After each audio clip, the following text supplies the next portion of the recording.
ಹೆಸರು A C Chennappa ಅಂತೇಳಿ. ನಾನು ಸೋಮನಹಳ್ಳಿ ಶಾಲೆಯಲ್ಲಿ ಶಿಕ್ಷಕನಾಗಿ 30 ವರ್ಷ ಸೇವೆ ಮಾಡಿದೆ. ಆನಂತರ ರಿಟೈರ್ಡ್ ಆಗಿದ್ದೀನಿ. ಈಗ ನಮ್ಮ ಕೋಡಹಳ್ಳಿ ಹತ್ರ ಒಂದು ಏತ ನೀರಾವರಿ ಯೋಜನೆ ಅಂತೇಳಿ ನಿಂತೋಗಿ ಅದು ಕೆಲಸ ಮಾಡ್ತಾ ಇರಲಿಲ್ಲ.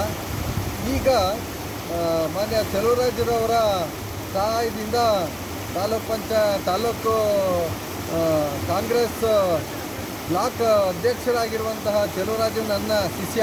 ಒಂದು ದಿನ ನಾನು ಕೇಳಿಕೊಂಡೆ, ಈಗ ಈ ಥರ ನೋಡಪ್ಪ, ಒಂದು 8 ಕೋಟಿ ಪ್ರಾಜೆಕ್ಟು, ಅದು ಮಿಷಿನ್ಗಳೆಲ್ಲ ನಿಂತಿದ್ದಾವೆ, ಎಲ್ಲ 24 ಗಂಟೆ ನೀರು, ಕರೆಂಟ್ 24 ಗಂಟೆ ಇರುವಂಥ ಲೈನ್ ಎಳೆದಿದ್ದಾರೆ, ಅದು ನಿಂತಿದೆ, ನೀರು ಸಾಲ್ತಾ ಇಲ್ಲ, ಹೊಳೆಯಲ್ಲಿ ನೀರು ಸಿಗ್ತಾ ಇಲ್ಲ ಅದಕ್ಕೆ ಅಂತ ಹೇಳಿದ್ರು.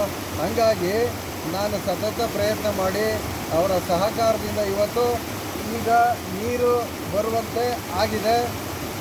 ನಮ್ಮ ಅಧಿಕಾರಿಗಳೆಲ್ಲ ಬಂದು ನೋಡಿ ಅದನ್ನು ಇವತ್ತು, ಇದು ರುದ್ರಾಕ್ಷಿಪುರದ ಕೆರೆ, ಇಲ್ಲಿ ನೀರು ಬೀಳ್ತಾ ಇದೆ.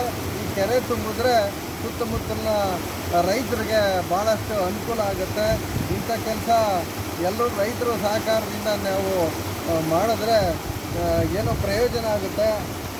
ಯಾರಿಗೂ ಸಹಕಾರ ಇಲ್ಲ, ಇಲ್ಲಿ ಜನಗಳ ಸಹಕಾರ ಇಲ್ಲ.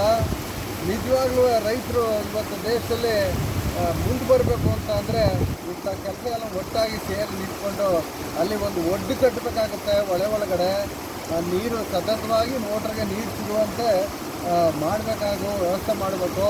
ಅವೆಲ್ಲ ಮಾಡ್ದೇ ಇವತ್ತು ಇಂಜಿನಿಯರ್ ಸಾಹೇಬರು ಬಂದಿದ್ದರು, ನಾನು ಕೇಳಿದ್ದೀನಿ, ಮಾತಾಡಿದ್ದೀನಿ.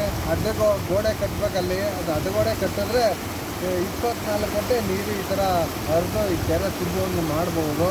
ನೋಡಿ, ತೋರ್ಸಪ್ಪ ಕೆರೆ ಎಷ್ಟು ಇದೆ, ವಿಶಾಲವಾಗಿದೆ ನೋಡಿ ಕೆರೆ. ನೀರು ಸಲೀಸಾಗಿ ಬೀಳ್ತಾ ಇದೆ. ಈ ಕೆರೆ ತುಂಬಿದ್ರೆ ಸುತ್ತಮುತ್ತಲ ಜಮೀನುಗಳಿಗೆ, ಒಂದು ಬೋರ್ಗಳಿಗೆ ಸತತವಾಗಿ ನೀರನ್ನು ಸಲೀಸಾಗಿ ಹೊಡಿಬೋದು. ಆ ಥರ ರೈತರುಗಳು ಮೇಲ್ ಬರೋಕ್ಕೆ ಕಾರಣ ಆಗುತ್ತೆ.